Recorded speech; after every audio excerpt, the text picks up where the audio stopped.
These are not the thoughtful, considered beliefs of a man who has seen the world in all its confounding agony and inconsistency. It's freshman seminar nihilism from a boy who found it easier to justify his wanton ambition by pretending that everyone else was just pretending too. Welcome back to The Breakdown with me, NLW. It's a daily podcast on macro, Bitcoin, and the big picture power shifts remaking our world. The Breakdown is sponsored by Nexo.io, Circle, and Kraken, and produced and distributed by CoinDesk. What's going on, guys? It is Thursday, November 17th, and today we are talking about how the guy who oversaw the demise and breakup and bankruptcy of Enron says that FTX is worse. Before we get into that, however, if you are enjoying The Breakdown, please go subscribe to it, give it a rating, give it a review, or if you want to dive deeper into the conversation, come join us in the Breakers Discord. You can find a link in the show notes or go to bit.ly/breakdownpod. Well, folks, the hits just keep on coming.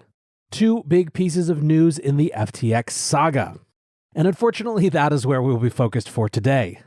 I will promise you again that starting on Monday, we are in Grateful for Bitcoin Week. And to the extent that there are any mentions of this, it will only be in passing and in the context of lessons learned. All right, so as I said, two big pieces of news in the saga, and the first has to do with revelations from the bankruptcy process. As you well know at this point, on Friday, FTX filed for Chapter 11.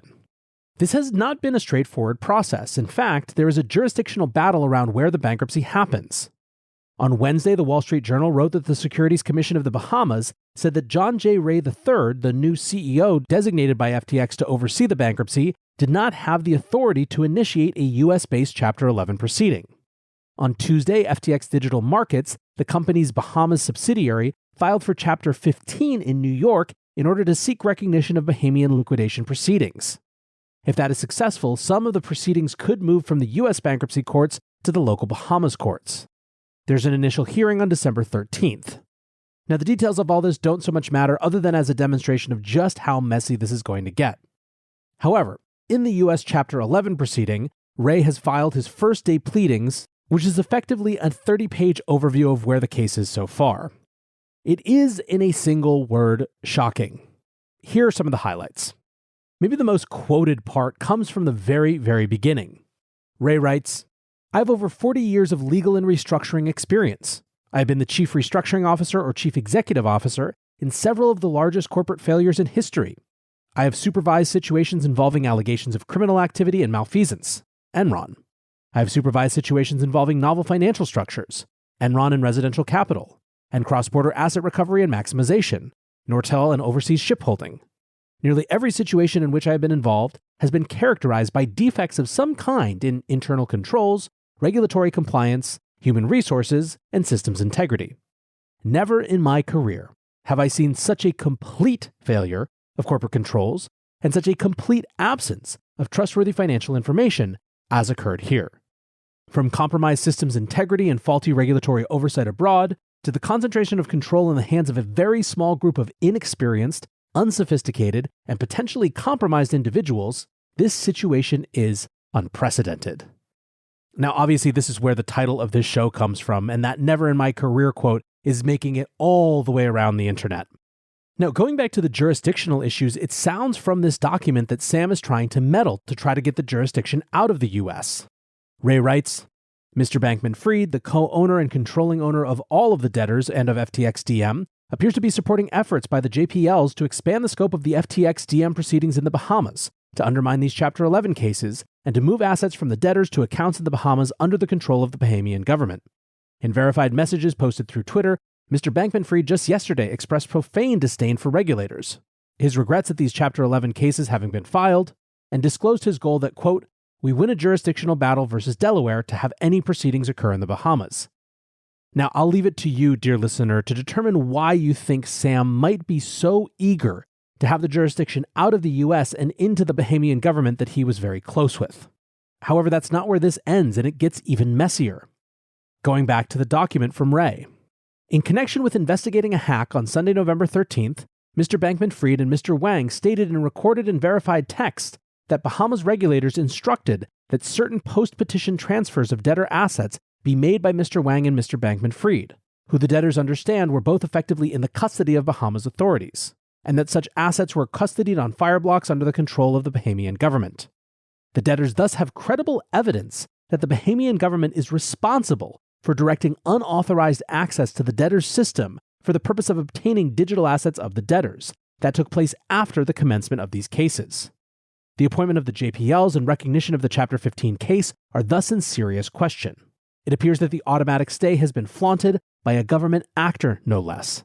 This is no time to be arguing over venue. Basically, Ray is accusing the Bahamian government of colluding with Sam and Gary Wang to move funds to them even after the Chapter 11 bankruptcy had been filed.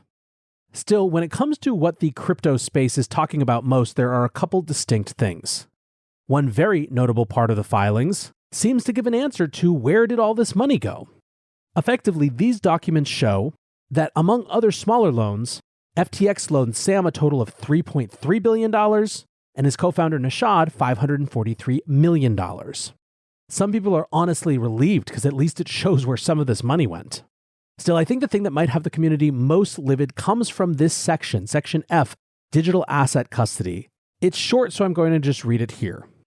The FTX group did not keep appropriate books and records or security controls with respect to its digital assets. Mr. Bankman-Fried and Mr. Wang controlled access to digital assets of the main business in the FTX group, with the exception of Ledger X, regulated by the CFTC, and certain other regulated and/or licensed subsidiaries. Unacceptable management practices included the use of an unsecured group email account as the root user to access confidential private keys and critically sensitive data for the FTX group companies around the world, the absence of daily reconciliation of positions on the blockchain, the use of software to conceal the misuse of customer funds, the secret exemption of Alameda from certain aspects of FTX.com's auto-liquidation protocol, and the absence of independent governance as between Alameda, owned 90% by Mr. Bankman-Fried and 10% by Mr. Wang, and the .com silo in which third parties had invested. Now, obviously, the new thing that we learned here, because we had known about the software to conceal the misuse of customer funds after Reuters reporting last week, the new thing here was the secret exemption of Alameda from certain aspects of FTX's auto-liquidation protocol. So when everyone else was getting liquidated for making bad trades, Alameda was not. The conclusion ended as strongly as Ray began. Finally and critically, he writes, the debtors have made clear to employees and the public that Mr. Bankman-Fried is not employed by the debtors and does not speak for them. Mr. Bankman-Fried, currently in the Bahamas, continues to make erratic and misleading public statements.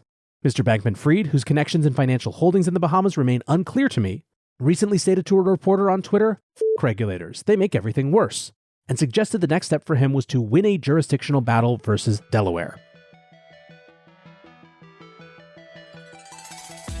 Want to keep more profits when trading? Get the best possible prices and trade with 50% lower fees on Nexo Pro. The new spot and futures trading platform uses aggregated liquidity of over 3,000 order books collected from multiple sources. Utilizing the complete Nexo suite allows you to earn interest and borrow funds as you wait for the next trade setup. Visit pro.nexo.io. That's pro.nexo.io and sign up today. This episode is brought to you by Circle, the sole issuer of USDC and a leader in crypto that's held to a higher standard. USDC is a fast, safe, and efficient way to send money around the globe. USDC is always redeemable one-to-one for US dollars and has over $45 billion in circulation as of October 13, 2022. Plus, Circle posts weekly reserve reports and monthly attestations of reserve capital, letting users know that USDC is safe, transparent, and compliant with regulations. Just go to circle.com/transparency to see why USDC is a trusted stablecoin. As one of the largest, longest-lasting, and most secure exchanges, Kraken continues to set the industry example for transparency and trust. Twice-yearly proof of reserves audits verify your assets are backed by real assets. Industry-leading security keeps your funds and information safe. And award-winning client engagement teams are available for support 24/7. Buy crypto instantly with fast, flexible funding options on Kraken. Download the Kraken app on Google Play or the Apple App Store, or visit kraken.com to join.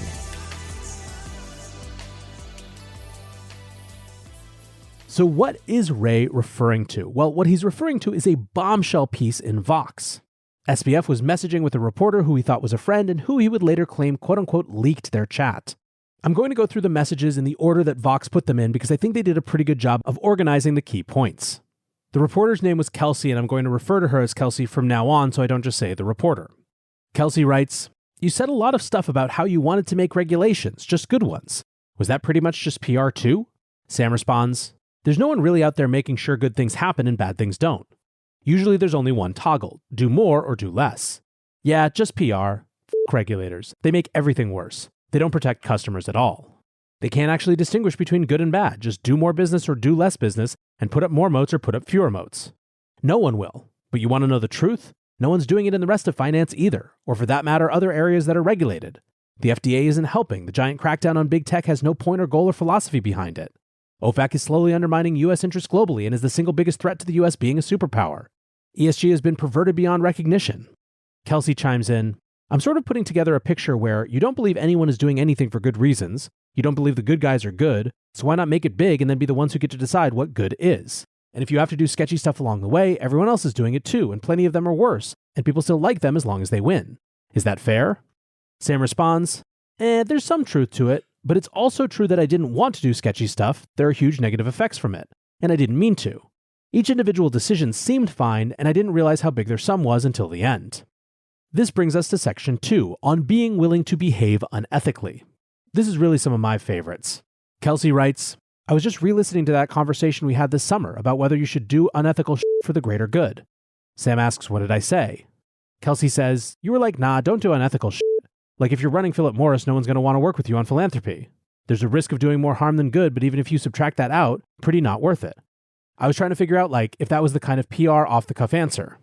Sam says, "Man, all the dumb shit I said. It's not true, really. Everyone goes around pretending that perception reflects reality. It doesn't. Some of this decade's greatest heroes will never be known, and some of its most beloved people are basically shams. A month ago, CZ was a walking example of don't do unethical shit or your money is worthless. Now he's a hero. Is it because he's virtuous or because he had the bigger balance sheet, and so he won?" Kelsey goes on, "So the ethics stuff, mostly a front? People will like you if you win and hate you if you lose, and that's how it all really works?" Sam says, "Yeah. I mean, that's not all of it, but it's a lot. The worst quadrant is sketchy and lose. The best is win plus ? Clean plus lose is bad but not terrible." Back to Kelsey, "You were really good at talking about ethics for someone who kind of saw it all as a game with winners and losers." "Yeah, hee. I had to be. It's what reputations are made of to some extent. I feel bad for those who get f***ed by it, by this dumb game we woke Westerners play where we say all the right shibboleths so everyone likes us." And here I think it's clear that the mask is coming down. And it's important to note here that we're not just dealing with the substance of what he's arguing, although I think there's a lot to dig into on that too, as we'll talk about in a moment. But it's also about who's making these arguments and how baldly he's completely contravening every part of the image that he's tried to make for himself over the last few years. Which gets us, I suppose, to the next section, on bending the truth. Kelsey says, "You tweeted out some stuff like, 'We never invest your deposits.' That was BS, right?" Sam says, "It was factually accurate." Kelsey says, "Huh? But their deposits were totally not there. Or do you just mean technically it was Alameda?" SBF says, "FTX, correct." Which, by the way, everyone knew as soon as we learned what was actually going on, and we went back and looked at Sam's thread where he said, "We never invest your money." We knew he was going to pull some stupid bullcrap like this, pretending that it wasn't exactly the same as if he was investing it as FTX. Anyway, back to Kelsey. So FTX technically wasn't gambling with their money. FTX had just loaned their money to Alameda, who had gambled with their money and lost it. And you didn't realize how big a deal it was because you don't realize how much money it was? Sam says, "And also thought Alameda had enough collateral to reasonably cover it." Kelsey says, "I get how you could have gotten away with it, but I guess that seems sketchy even if you get away with it." Sam says, "It was never the intention. Sometimes life creeps up on you." Now, one of the common threads you see in here is Sam setting up Alameda to be the fall person for this. But Kelsey got some real information out of him that wasn't there yet about how this all went down. When she pushes him on lending out customer funds, he writes, "It's complicated.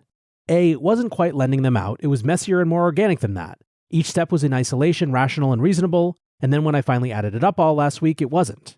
B, most exchanges did some variant of what we did, just not as big and without the run of the bank, at least recently, and more intentionally. C, everyone wants to be clever, and the clever thing to do is some sort of complicated 3D chess involving customer orders or data, or something like that, which makes no actual sense." Kelsey goes on, "So there was no point of let's lend out customer deposits, just various financial instruments that ended up adding up to that, and you didn't even see they'd added up to that?" Sam says, yeah, like, oh, FTX doesn't have a bank account. I guess people can wire to Alameda to get money on FTX. ... 3 years later, ... Oh, it looks like people wired $8 billion to Alameda, and oh god, we basically forgot about the stub account that corresponded to that, and so it was never delivered to FTX. Jesse Powell from Kraken had a load of fun with this one, writing, read, quote, FTX couldn't legitimately obtain a bank account, so we had Alameda launder money to circumvent the normal controls. 3 years after failing to do basic accounting and reconciliation, we found out that we done goofed to the tune of $8 billion of client funds. Oops, common mistake. Now, these keep going on, and it finally comes to what he regrets, which more or less amounts to losing, and what comes next, which is Sam still saying that he's going to raise $8 billion in the next 2 weeks. Alex Kruger summed this all up. The insane SBF chat logs can be condensed into A, his public persona was an act, B, the means justifies the ends, best to be dishonest but win, C, doing sketchy things is okay, D, he had been using customer funds for a long time, E, it wasn't quite lending them out. Eric Wall agreed, saying, so the takeaway from the Vox messages is that FTX basically never had any intention of maintaining separation between the exchange and Alameda. Customer deposits rolled in and it was just viewed as their liquidity. They never even tracked how much of their customer funds they had lost. Cutting to what I think is a little bit more of the quick, Travis Kling said, if we keep granting sociopaths positions of significant power, we're not going to make it. They will inflict damage to a degree that we can't come back from. Crypto will fail if we keep doing this. Lawyer Haley Lennon wrote, the most chilling aspect of this convo to me is that Sam believes everyone thinks and operates the same as he does. Like everyone just lies and tells people what they want to hear to be liked. Now, I don't know if that's exactly what I read in this, although I think her point about this being chilling is dead on. What stands out to me is that this is some version of a self-imposed cynicism where this person has convinced themselves fully that there's no such thing as right and wrong, there's just power and who wields it. Sam probably believes himself very wise to understand this, to have pierced through the normal veil of human social convention, and to understand that it's all artifice. It probably makes him feel very smug that so few others seem to get it. Never realizing, of course, that perhaps the reason that others don't get it is that it's wrong. To me, nothing about any of this reads as wise. It doesn't read as sage. It certainly doesn't read as someone who has put themselves close to the true human condition and come away embittered, and with this as the only possible conclusion.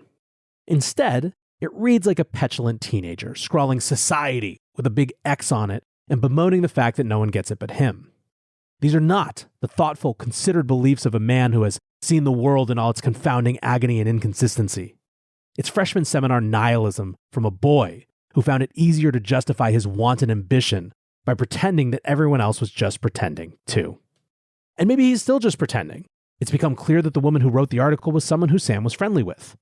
They swam in the same EA circles, and this has led to some speculation about what if this was a plant, what might Sam's objectives be? He went out of his way to walk it back in a thread saying that she had leaked these texts and that regulators really had a tough job and blah, blah, blah. For me right now, my money is on this was real, and that he actually finally let the mask drop for the first time in maybe a long time. However, I don't blame anyone for always assuming at this point that Sam has a nefarious motivation. Autism Capital wrote a couple days ago, this FTX fiasco is really doing its best to confirm every single conspiracy theory everyone has ever had about anything. And it's hard not to agree. For now, I want to say thanks again to my sponsors, Nexo.io, Circle, and Kraken, and thanks to you guys for listening. Until tomorrow, be safe and take care of each other. Peace.